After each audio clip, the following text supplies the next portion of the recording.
పరిష్కార మార్గం.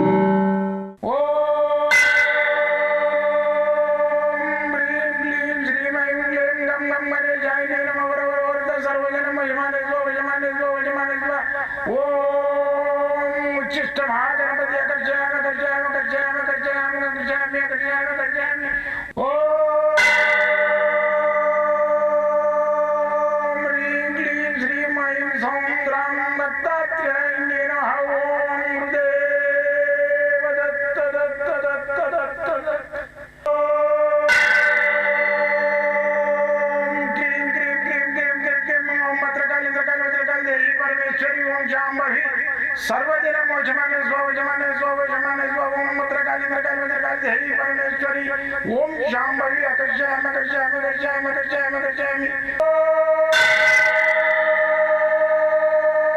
चट चट चट चट चट ज्वाल ज्वाल ज्वाल नरसिंहाय लक्ष्मी नरसिंहाय अकर्षयामि अकर्षयामि अकर्षयामि ओम चट चट चट चट चट चट चट ओम चट चट चट चट चट ओम चट चट चट चट ज्वाल ज्वाल ज्वाल ज्वाल नरसिंहाय लक्ष्मी नरसिंहाय अकर्षयामि अकर्षयामि अकर्षयामि अकर्षयामि अकर्षयामि अकर्षयामि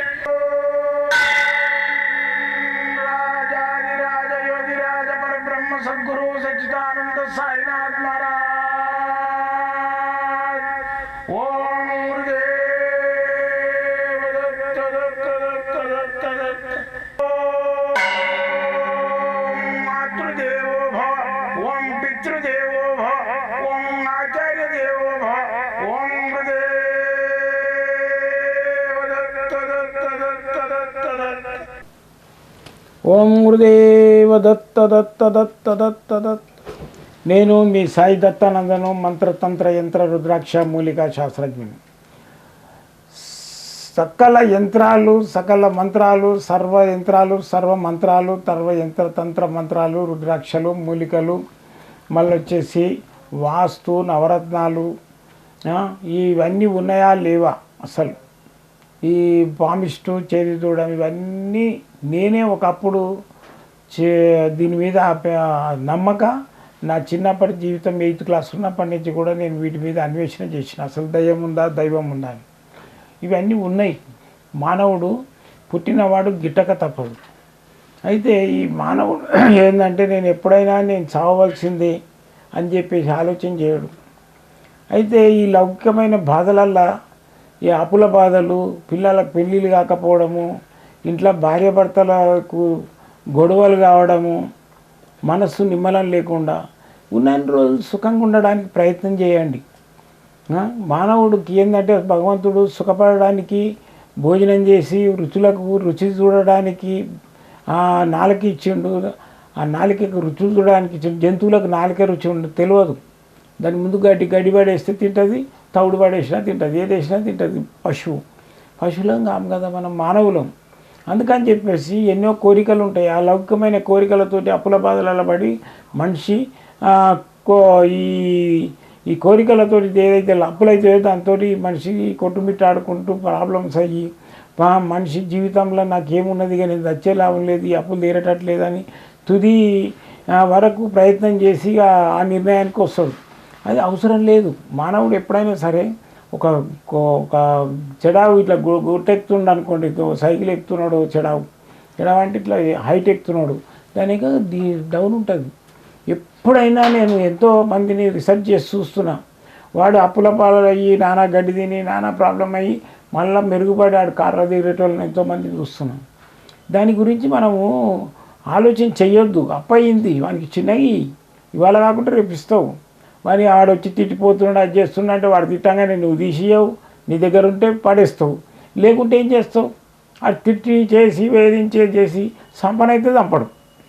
ఏ అప్పులోడు చంపడాడు. లేనప్పుడు ఇచ్చిండు, ఉన్నప్పుడు వసూలు చేసుకోవాలి. వాడు లేనప్పుడు ఇచ్చిండు, ఉన్నప్పుడు వసూలు చేసుకోవాలి. వానికి కూడా మైండ్ ఉండాలి.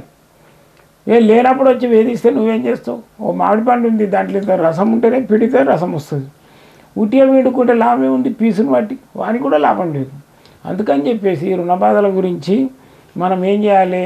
చిన్న నిదానంగా రుణాలు ఉన్నప్పుడు ఇంట్లో ఉన్న దేవుళ్ళని తీసుకుపోయి పూటల కాడ పెట్టుడు, పారేసుడు. ఏ దేవుడు నన్ను ఏం చేయలేండి, ఏ దేవుళ్ళు నీకు అప్పులు చేయమన్నారా, వ్యాపారాలు చేయమన్నారా? ఉన్నదంటే దీన్ని సుఖపడమన్నాడు. కానీ నువ్వు పడలేక ఇంకేదో వాని వీని చూసి నేను కూడా ఆ విధంగా తయారైతే నేను కూడా కోటీశ్వరుని అయితే నేను కూడా లక్షలకైతే అని చెప్పేసి ఏదో మార్కెటింగ్ అని అదని ఇదని ఫోన్లల్లో చూసి ఆ ఫోన్లల్లో డబ్బులు అటు ఇటు ట్రాన్స్ఫర్స్ చేసి నెత్తికి శక్తులు పెట్టుకొని ఎంతోమంది ప్రాబ్లమ్స్లో పట్టుకోవాలని చూస్తున్నాను నేను ఈ రోజులలో.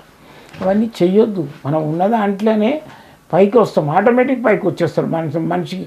నేను అంచెలంచెలో నేను కోటీశ్వరిని అయిపోతా అని చెప్పేసి నువ్వు ఊహించుకుంటే కావు, అది విధి నిన్ను తీసుకొస్తుంది ఆటోమేటిక్గా. నువ్వు ఇంత చిన్న హోటల్ పెట్టుకుంటే ఆటోమేటిక్గా 3 స్టార్ హోటల్ అవుతుంది. మీకు కలిసి వచ్చే రోజులు వస్తే ఆటోమేటిక్ కలిసి వచ్చేస్తుంది.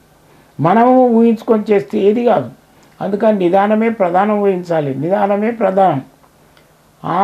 ఆ నిదానం అనేది మనిషిని చేస్తుంది. అయితే జీవితంలో నువ్వేం చేయాలనేది సంకల్పం ముందు నువ్వు అనుకోవాలి. నేను ఇది చేస్తా, దీంతో నేను బాగుపడతాను, అప్పుడే బాగుపడతావు. అయితే నేను ఇది చేసినా అది చేసినా నాకు ఏది కాలేదు, దేవుడు లేడు, దయ్యం లేదు, వేస్ట్, ఏ గురువు అని చెప్పేసి తొందరగా పడి కొంతమంది భర్త ప్రాబ్లంలో పడ్డాడని చెప్పి భార్య మంత్రకాల దగ్గరికి, యంత్రకాల దగ్గరికి, వాస్తు పండితుల దగ్గరికి తిరిగి ఆమె ఒక సైడు డబ్బు ఆగం చేసుకుంటా డబ్బు అంతా వెచ్చించి ప్రాబ్లం చేసుకొని అప్పుల బాధలు అయ్యే బదులు మీరు ఏం చేయాలంటే, నేను ఈజీ పద్ధతిలో కొన్ని రెమెడీలు చెప్తున్నా. ఆ రెమెడీలు చూసుకుంటే చేసుకోండి, ఇంట్లోనే చేసుకోండి. ఎవరికి 4 రూపాయలు ఇవ్వకండి. వాస్తున్నది, వాస్తు ఏమున్నది, వాస్తు ఇంట్లో వాస్తు దోషం ఏదైనా ఉంటే ఇంత మత్స్యంత్రం తీసుకొని అంటే ప్లేట్లో వేసి దాంట్లో నీళ్లు పోసి పెట్టేసేయండి. వాస్తు అంతా సెట్ అయినట్టే లెక్క. మాకు మా ఇంట్లోకి పోయి నుంచి మంచిగా అనిపిస్తలేదంటే ఇంట్లోకి పోయి మంచిగా అనిపించకుండా చిన్న పని చేయండి. ఇలాంటి రెమెడీలు ఎన్నో ఉన్నాయి. నేను ఇప్పుడు గత 4-5 సంవత్సరాలుగా ఎన్నో రెమెడీలు చెప్తున్నా. ఎంతోమంది బాగుపడి ఫోన్ చేసి చెప్తున్నారు, గురుగారు మాకు బాగుందని. కొంతమంది పర్సనల్గా వస్తున్నారు. పర్సనల్గా రాండి, 40 నిమిషాలు టైం ఇస్తా, మంచిగా వచ్చేసి నాతో మాట్లాడండి. మీకు ఏమేమి సమస్యలు ఉన్నాయో చెప్పండి, జాతకం చూస్తా, మీ ఫేస్ రీడింగ్ చూస్తా, మీ అసముద్రిక చూస్తా, మీరు ఏమైనా డేట్ ఆఫ్ బర్త్ అవి ఉంటే కూడా అది కూడా పరీక్ష చేస్తా, కరెక్ట్ ఉందా లేదా అని చేసి మీ జాతకంకు ఏమేమి రెమెడీలు చేసుకుంటే అట్లా ఎంతోమంది బాగుపడుతున్నారు నా దగ్గర. నేను గత 8th క్లాస్ నుంచి చేస్తున్న ఈ విద్య ఇప్పుడు ప్రాక్టీస్ రూపడంలో అంటే 10 మందికి పంచిపెడుతున్న ఈ విద్యను. లేకుంటే నేను ఈ విద్యనంతా కలెక్షన్ చేయడమే సరిపోయింది నా జీవితంలో. ఇప్పుడు నాకు మిగిలిన జీవితం కొంత ఏదైతే మిగిలి ఉన్నదో ఈ శేష జీవితాన్ని మీ అందరికి పంచిపెట్టాలనే ఉద్దేశంతో నేను ఒక గ్రంథం రాసిన. ఈ గ్రంథం కూడా సకలమైన శాస్త్రాలు ఉన్నాయి. ఇలా సర్వం మనకి ఎన్నైతే జీవితంలో రావాలని అన్ని శాస్త్రాలు దీని లోపల ఉన్నాయి. అయితే దీని లోపల ఏంటంటే మంత్రశాస్త్రం ఉంది, యంత్రశాస్త్రం ఉంది, వాస్తుశాస్త్రం ఉంది, నవరత్నాల గురించి ఉంది, రుద్రాక్షల గురించి ఉంది. ప్రతి సబ్జెక్ట్ దీని లోపల ఉన్నది. అయితే దీన్ని ఏంటంటే ఈ శాస్త్రాన్ని నేను దైవికంగా రాసిన, దత్తాత్రేయుడు నాకు ఇచ్చిన జ్ఞానంతో రాసిన. కాబట్టి ఈ యంత్రాన్ని ఈ గ్రంథం కావాలంటే కూడా మీరు ఫోన్ ద్వారా సంప్రదించి తీసుకోవచ్చు.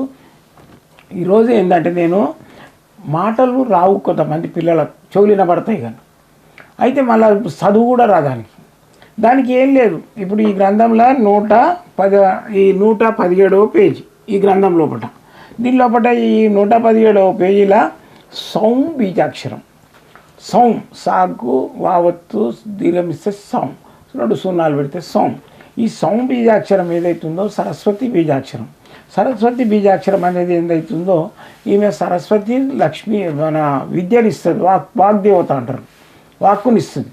అయితే ఈ చదువు మాటలు రాని పిల్లలకు కూడా మాటలు వస్తాయి, చదువు రాని పిల్లలకు కూడా చదువు పడుతుంది. ఈ తాయిది తయారు చేయాలి, మీరే ఇంట్లో తయారు చేసుకోవచ్చు, ఏం పెద్ద ముచ్చట్లేదు.